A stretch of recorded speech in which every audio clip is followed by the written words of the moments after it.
the leaders of the world and the leaders of the religions. You have been doing something wonderful in your past life or lives. So nowadays you have been reaping the reward, being on top of the human world. People worship you, people respect you, people support you, elected you, trust you in the highest possible position in this world.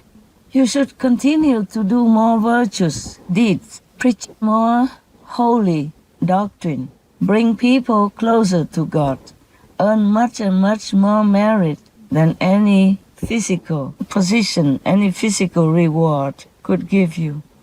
You would be held in higher and higher esteem by the world, and you would bring people more and more toward God to do more good things for everyone on this planet, following your example.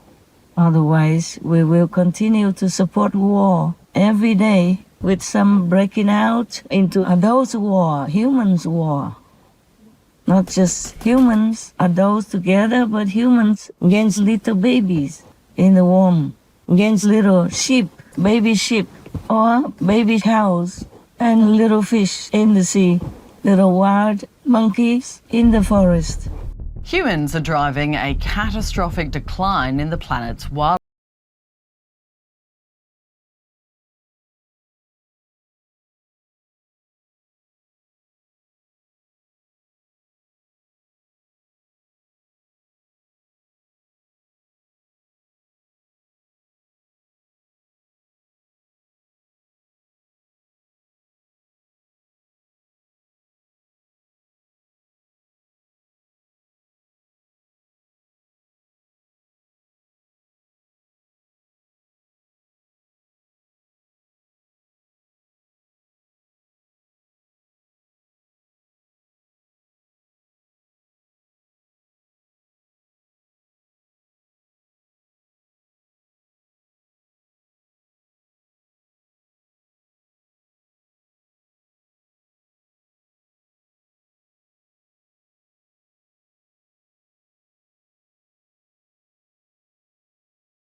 And the leaders of the world, you have been chosen, selected to be the leaders of your citizens, to bring them a better life, more comfort, to take care of them like your own family members, like your own children.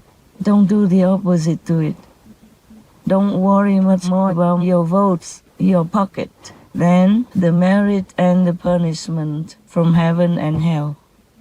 Your position in hell is what you should worry about, not the next election. If you can go to hell, you will see many monks and nuns and priests of all kinds of religions in there, in hell, and different types of hells. Because they don't really propagate good. They don't really take care of their moral standards and their virtues and their compassion according to their religions. They misinterpret it to suit their own good so that they will profit more in different ways. There are no doubt virtuous monks, wonderful nuns, and pure priests, but unless they are truly adhering to the precepts, the principles of their religions, they will be going to hell. I know even personally some Buddhist monks, they violate precepts all the time, or at least sometimes. Even I donate a lot to the temples, different temples, without mentioning it before. I mean, truly a lot of money for one person. For the little money that I have, especially in the beginning of my mission, I didn't have much money, and I still donated a lot to build temples, because I believe in monks and nuns and temples to lead people to righteousness and spare them from hell. They still gossip. I don't know if they gossip about anybody else, but they gossip about me on the internet even. Some do it quietly, but I know they do because it leaked out somewhere else. And some are on the internet. What have I done to them? What have I taught that is wrong? If I taught anything wrong, knowingly and for my profit, my God ban me forever in hell. I still do pray to God to forgive them. But that's not a monk's and nun's job to spread useless, nonsensical, untrue gossip. To be so uncompassionate, to be so immoral and ungrateful like that. I earn money, of course, but for me, to give away like almost $500,000 for just one temple, for example, it is still a lot for me compared to the way I live my life. So it was a shock to me to hear these so-called reverends gossip about me, accuse me about things that have no truthfulness in them also, and have nothing to do with teaching people to do good, to behave, to follow moral standards and good precepts. I have never taught anything wrong morally to anybody. I have never taught anybody anything to profit myself. Whatever I earn, I give. And I myself am even frugal to the dollar. Some of the so-called disciples, the ones that sneak into my group or just aspire to learn something from the initiation and went out and become a master. Using my power, my name, to even fake my own jewelry designs and any other things to live a good life. I buy many expensive watches, cars, etc. And don't even care how much it costs, such as Tangdam or Ruma, etc.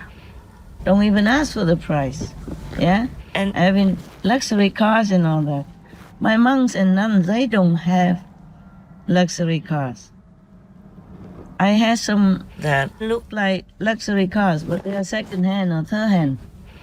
Only one or two. They're not even in my possession, in my name, not even. And they think because they wear beautiful clothes like me, designing clothes like that, then they look like me. They say I'm even to them. Oh, what even, huh? Stealing my designs and all that and making underground jewelry, lamps, and clothing. And then make the government blame me for tax fraud. I didn't. Even if I don't pay tax just because maybe I don't know, but I do pay tax every year. I don't mean personally, my company pays and I sign. And I only have so much money as I need. Even if I have money in the bank, it's because I have to. Nowadays, when I first came out, I didn't have any credit cards. All my disciples took care of the money in bank. I never had any bank account. Then I could not even pay for petrol because I didn't even know then that for petrol you have to have a credit card. After I had credit cards and bank account, they gave birth to new problems in different areas and countries, such as the fire department or the police asked and demanded proof for the source of where so much money came from, for the several big truckloads of donated toys for poor children, for food banks, for disaster victims, for poor families, even for the police vegan chocolate for Christmas to thank them for previous help, etc. Because no one ever gave so much before. And they even checked it all with the shops to make sure that I paid. It's supposed to be simple, casual, and anonymous. Then later, some newspapers even say that I wanted fame because I paid the clothes for the poor by credit cards. They found out this info from the police and the stores. They said if I really wanted to be anonymous, I would have paid with cash. At that time, I had no more cash left. I maxed my cards there in Canada. Couldn't go back to Spain. Had to borrow cards from 3 disciples to pay for the flight. Sometimes I don't need to use my cards for a while. Then the machine swallowed up my card. Other times, same thing happened, but inside a bank. I just wanted 4,000, but the bank chopped up my card in front of me, not saying a word. I was too embarrassed to ask why. Everyone there stared at me like you know what. So I thought it's better I join the account of one of my residents who has been taking care of my money so she can take care of it better. But the bank said I want to steal her money. Thus didn't let me join her bank account and refused to let me open my own. So then when I was in Europe, I opened an account with the branch in Spain. And that bank, after 3 decades with me as a client, just blocked my account. Tell me I have to reapply, reprove my money source to have my account to go through it all again. I could not even take out some money to donate to the church and to the animal people shelter nearby in Spain, yeah?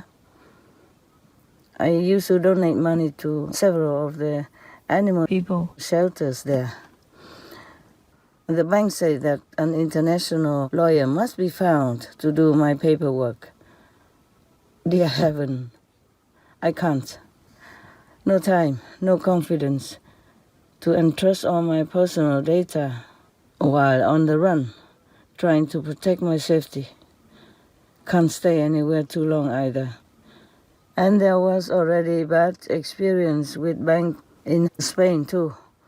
They stopped my money from being sent to buy an ashram in Canada, saying that something's wrong with my passport. But I can travel the world over with that same passport. And they did accept my money for an account there, in that same bank, and with my same passport. And my smaller bank, called a few blocks away, they could send for me $300,000 as my donation for Hurricane Katrina victims in the USA. No problem, no questions asked. Then I wanted to change the bank to a Hungarian one, but also I could not because in Spain said the same negative things, more or less, and did not want to help me change banks. So I closed this account and took all my money out in cash, etc. There are many, many more stories about my banks. I can talk forever about them. It's hard to understand for me. I hope you know now, by the way, why I can't always have a new ashram for you. It's hard to deal with bank bureaucracy but without credit cards. I'm sometimes stuck on the street in the middle of nowhere at night when the petrol stations closed. Nowhere to sleep, mosquito bites everywhere. In the middle of the night, in the middle of nowhere. So I had to have a bank account. And I have bank account so that I can buy an ashram, a second hand or some hand car to run around, to take care of you, to go give speech and all that. Oh my God, God doesn't allow me to go anywhere at the moment. Number one, because God worries about my safety. Number two, as you know, even spies came into my group and caused trouble also.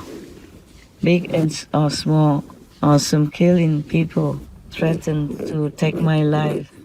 Spies are in front of my door, inside my group, all kinds. They just have the way to get in, and to know information and all that. And nowadays, you can't even pay cash. I used to carry cash around to give to people on the street or buy things from small businesses so that they can survive. Small businesses on the street, they don't have machine for credit cards. Beggars on the boulevard, they don't have a bank account to cash my check. Homeless people, they have only a tent to protect themselves from the wind and sun. How could I give them any check or credit card to cash in? But nowadays, everything, mostly everything, is done digitally. So I don't have cash now. I can't spend cash now, even if I have it. I don't know how to do all this digital stuff. And I'm also hesitant to always give my name out anywhere to anybody's hand like that. Life is getting worse and worse for humans.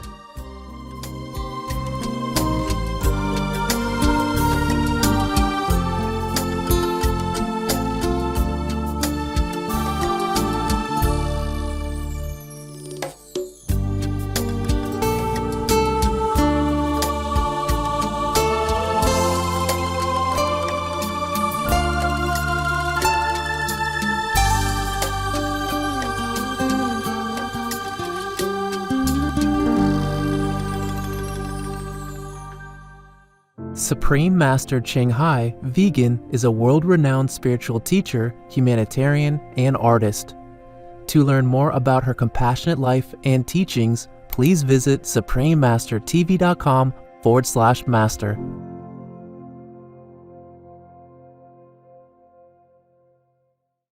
I care about people. I care about animals. I care about kindness. I care about the environment and planet as a whole. Veganism connects me to each of these deeply important parts of my life. John Thomas, vegan.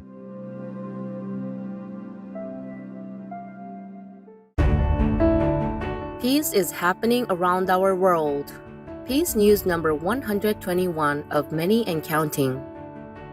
There are many countries promoting peace and fostering amity among peoples and governments, etc.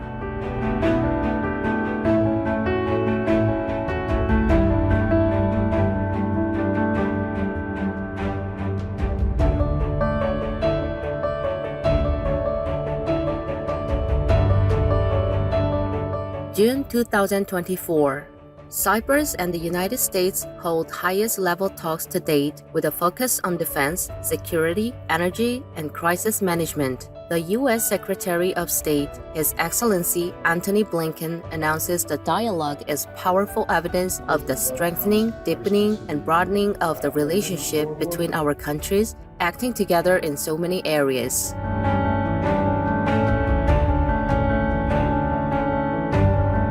By creating peace, we all can make a loving, serene, and prosperous world.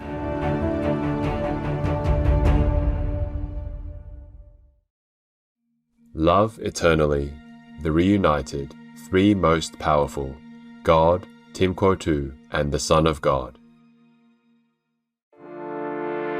Supreme Master